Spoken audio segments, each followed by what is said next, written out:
어쩜 이렇게 시간이 안 가는지 정말 버스 안에서 고인 이불 속에서 고인 고인은 언제나 너에게 고인 Assalamualaikum warahmatullahi wabarakatuh. Perkenalkan, nama saya Nurul Fatimah, NPM 2241127, kelas manajemen 22B.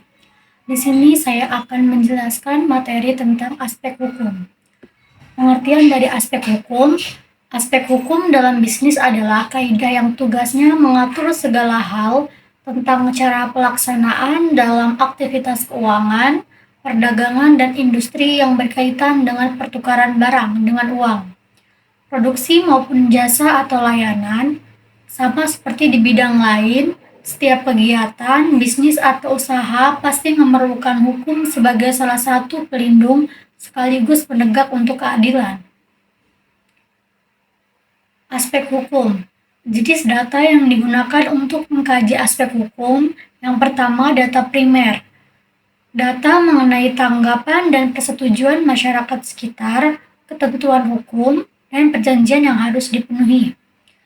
Yang kedua, data sekunder, berupa literatur mengenai peraturan perundangan yang harus dipenuhi, berupa dokumen hukum yang perlu dipersiapkan untuk persyaratan perizinan. Jenis data aspek hukum yaitu dibagi menjadi dua, yaitu data primer, data mengenai tanggapan dan persetujuan masyarakat sekitar, dan yang kedua data sekunder berupa literatur mengenai peraturan perundangan yang harus dipenuhi, dokumen hukum yang perlu dipersiapkan untuk persyaratan perizinan. Aspek hukum mencakup beberapa hal. Yang pertama, izin usaha. Izin usaha adalah suatu bentuk persetujuan atau izin dari pihak berwenang atas penyelenggaraan kegiatan usaha untuk menjamin kelancaran dari kegiatan usaha. Setiap pengusaha perlu memiliki izin usaha seperti akta pendirian dari notaris, surat tanda daftar perusahaan, dan izin tempat usaha. Dan yang kedua, izin lokasi.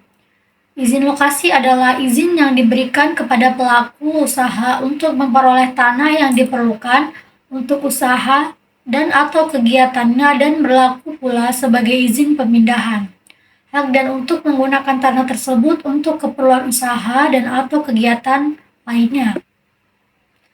Yang ketiga, hak kekayaan intelektual adalah hak eksklusif yang diberikan oleh negara kepada kreator, inventor, desainer, dan pencipta berkaitan dengan kreasi atau karya intelektual mereka. Bentuk kepemilikan intelektual dibagi dua, yaitu kepemilikan personal dan kepemilikan komunal. Aspek hukum mencakup beberapa hal. Yang pertama, perlindungan konsumen.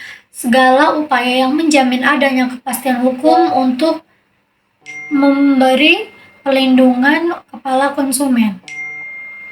Hukum perdagangan internasional. Aturan-aturan hukum internasional yang berlaku terhadap perdagangan barang jasa dan perlindungan hak atas kekayaan intelektual atau HAM. Yang ketiga, pajak. Kontribusi wajib dari orang atau badan terhadap negara yang sifatnya memaksa sesuai dengan undang-undang tanpa adanya imbalan secara langsung. Badan usaha. Pengertian dari badan usaha adalah entitas yang memiliki keberadaan hukum dan bertujuan untuk melakukan kegiatan ekonomi atau bisnis. Badan usaha bisa berupa perusahaan, koperasi, yayasan, dan bentuk badan usaha lainnya yang diakui oleh hukum.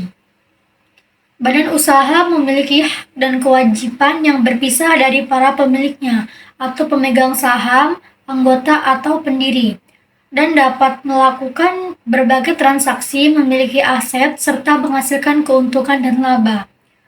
Jenis badan usaha sendiri, perusahaan perseroan atau proprietorship, perusahaan bisnis yang dimiliki oleh seorang pemilik dengan segala tanggung jawab, tidak memerlukan persyaratan khusus, dan bentuk organisasi cukup dengan manajemen sederhana. Kelebihan dari perusahaan perorangan, yang pertama, sebuah laba hanya untuk pengusaha, dan yang kedua, organisasi sederhana. Yang ketiga, pengendalian seutuhnya. Yang keempat, pajak rendah. Kekurangan perusahaan perorangan.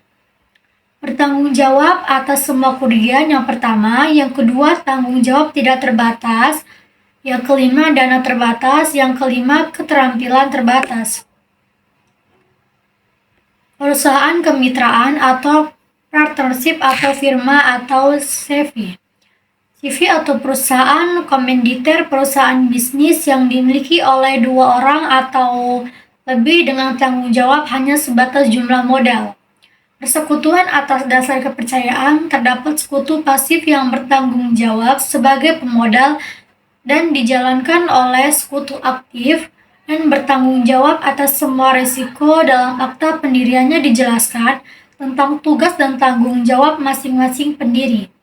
Jumlah modal yang disetor, tanggung jawab manajemen dari para pendiri, kekuasaan pembagian dan utang. Korporasi atau corporation. Perseroan terbatas. Badan hukum yang didirikan berdasarkan perjanjian yang melakukan kegiatan usaha dengan modal tertentu yang seluruhnya terbagi dalam saham dan memenuhi persyaratan. Peraturan pelaksanaannya diatur dalam UU RI Nomor 40 Tahun 2007 tentang perseroan terbatas. Yang kedua, perseroan terbuka.